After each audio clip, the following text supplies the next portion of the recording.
Welcome to Thank God You're Not My Child. Yes, a podcast. It's going to be a little silly, maybe a little funny, might kind of make you stress out a little bit because, anything to do with kids, high stress level, correct. So today I decided, because I was in Denton, I have a lawyer, and I needed to be here to see him, talk to him, because, the one thing I was told doing a podcast is everybody needs a lawyer, so I got me one. Yeah, so now I can say whatever the fuck I want. Yes. So I started out with a Shirley Temple. They're sweet, red, they're good, has some real cherries in it, and I wanted to introduce her to my man, Jose. So yeah, not really a Shirley Temple if I'm adding some Jose in that. You know what I mean? Anyway, today we're going to talk about how things have changed and everything's like videoed now. And this is just a couple of days after the ABB. And if you don't know what that is, go search up what Alabama boat brawl was. Because I'm definitely not ABB White. That's all I got to say. Nope. I'm not ABB White at all. So it made me think some of the things that kids get caught getting videoed. It's crazy. I mean, can you think of when you were a kid? When I was a kid, you were lucky to have a VHS player. And that was rich people. I wasn't rich people. I don't know about you guys, but I wasn't rich like at all. So I was happy though. So happy. Yeah, happy is rich, isn't it? Anyway. I think I say anyway too much. That's definitely something I need to work on. Okay. So I seen this first video of a doorbell. Okay. I also need to work on not flipping my pen. Okay. Pen down. The one thing you do with podcasts is you learn stuff. It's been a nice learning curve. I'm getting better. I'm even working on maybe video in the podcast because it's kind of silly where I'm at and where I'm doing it normally. So this could be good.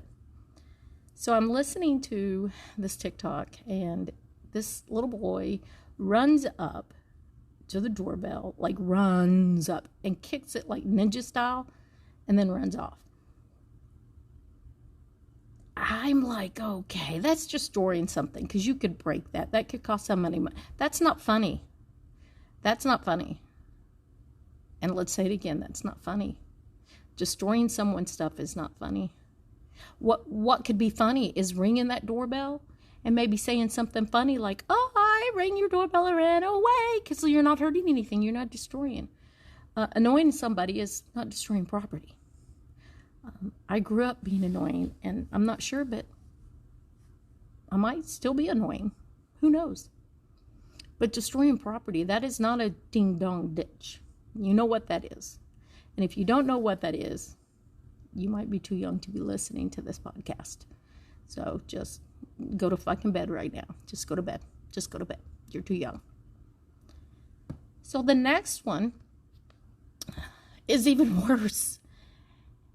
This boy comes up like in an apartment, they have like a motel, the inside corridor and walk. And he starts blowing snot out of one nostril, out of the next nostril. It was so disgusting. Then he takes his mask off because he decided to be smart and cover his face. To call him a bitch, I believe it was. So let's wear the ski mask to blow snot from my nose onto this person's doorbell video camera. Then let's let them see my face whenever I call them a bitch, and then hit their door and run. Okay, I made a TikTok on this, and all I can say is, idiot. At least the other boy didn't even try to cover his face. A little smarter than you.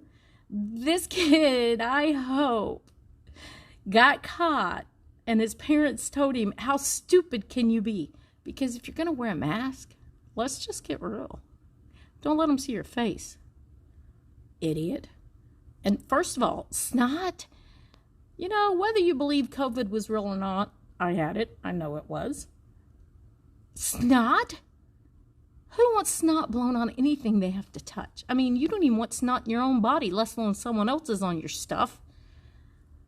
So that's what you get. And they knew they were getting videoed, okay? Let's talk about that. They knew they were getting videoed. If you know you're going to ring that doorbell and get video, how stupid are you?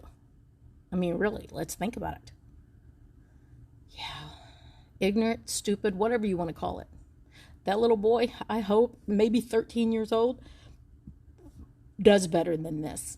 I'm just saying. Hope he does better than this. And change his ways, because who wears a ski mask? He had to try it, because he was doing something so disgusting as snotting on somebody. Well, okay. Yes. Videoing. And then I got a reader's email. She's a teacher. And she didn't want me to say her name. But she sent this kid that was not being very well behaved, screaming at her out of her room to the principal's office. And you know how that go if you're a teacher. And it's high school, so kind of scary sometimes because you never know what they're going to do. And then he goes in and she shut the door when he left. And he told his mom that she slammed the door on him. She slammed the door on him. Yep, that was a lie. And he didn't know he was getting videoed. They went back and they watched him leaving the room, and he was gone. When she shut the door, this door cannot even be slammed. It's got like some ability that it can't be. I don't know, security or something. I don't know. I'm not a teacher in a school like this. So the camera was on and said, obviously she lied. The teacher, everything she said, and she didn't see the camera was there either. Everything he said was a lie. But his mama still said, my baby would not lie. My baby boy would never lie to me. Okay, there's your next idiot. Not only the kid lying to get someone in trouble, because, that would have probably got her fired, because, Lord forbid a teacher take care of himself. So we won't even get into that today. But my baby wouldn't lie. My poor baby wouldn't lie. He'd never lie to me. Oh, you know what? And if you're that parent that thinks your kid's never going to lie, you need to get your head out of your ass. Because every human has lied. And they're going to lie. Kids they lie. People lie. But kids have to learn that lying's not accepted. And until they do that, they're going to try. They're going to try to lie and not get in trouble. They're going to try and say it's somebody else's fault. Kids are going to do this. They lie. And if you think your kid don't lie, take your head out of your ass. That's all I got to say about that. Because just ignorance. I mean, think about when you were a kid. I'm sure you never lied. You were the perfect child. Okay, you know what? There's only 2 perfectly kids that I know. Perfectly kids. My kids are perfectly Justin and perfectly Emily. I know. People aren't perfect. So if you think your kids are perfect, get your head out of your ass. If you think you're a perfect parent, get your head out of your ass. Because humans mess up. We mess up as parenting. We mess up being teachers. Kids mess up. But let your kid know that this, destroying property and lying about people, that's not right. That's not right. That's not how we live life. If you want to ding dash door, hi, Jose. Jose's in now. Be respectful about it. I mean, as respectful as you can, ringing and running. So, I've been there, done that. But don't destroy people's property, people. And keep your snot to yourself, okay? Keep your snot to yourself. Should just be a human rule. Keep your snot to yourself. Yeah. Thank God it's not my child. Okay, I wanted to tell a couple of stories of both of my kids, and they both revolve around before we went on our first cruise.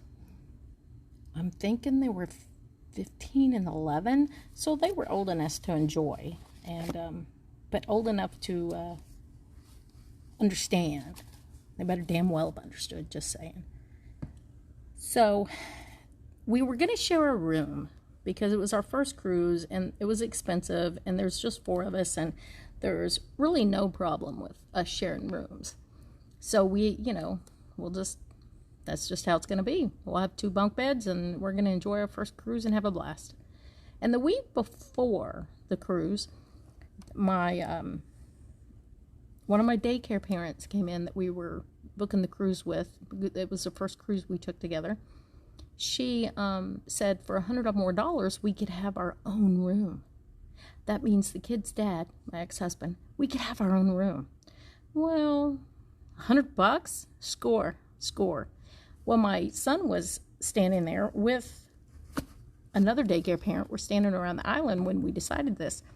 And my son said, "You mean we're not going to have to share a room with our parents?" And I said, "Nope, looks like we're gonna have our own room, so this will be awesome, And my son, without a breath, says, "Do you mean I'm not gonna have to hear the bed go at all?" Okay, not a shock in my house for that. But you didn't really expect your 15-year-old to say that. But, they understand reality. And this other daycare parent, we're going to call her Sarah, because she's one of my friends, and her name's Sarah. She could not believe he was talking like that in front of his parent.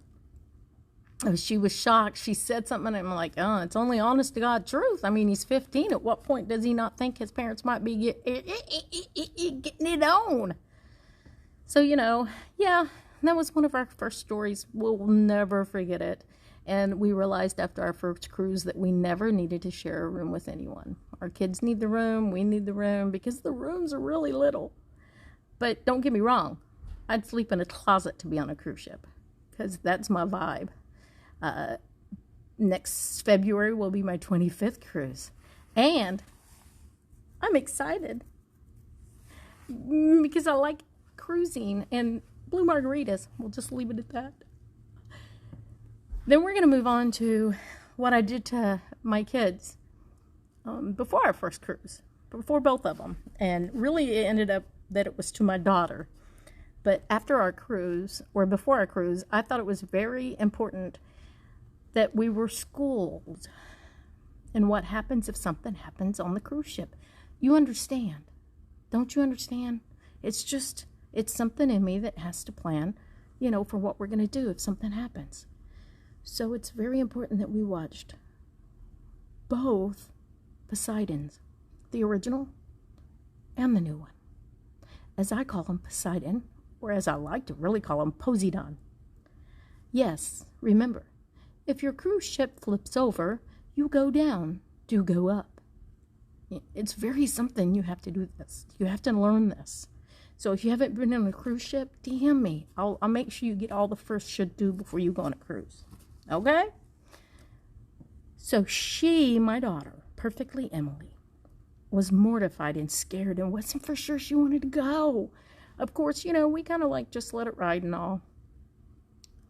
But her mother started collecting cruise ship pictures.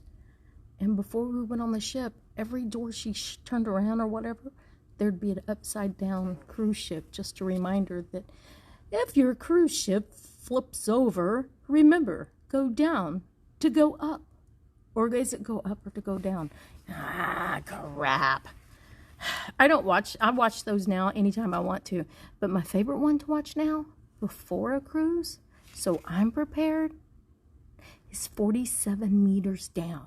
Just in case I swim with the sharks. I understand what to do. I need to know if I swim with the sharks. I understand they go down to go up.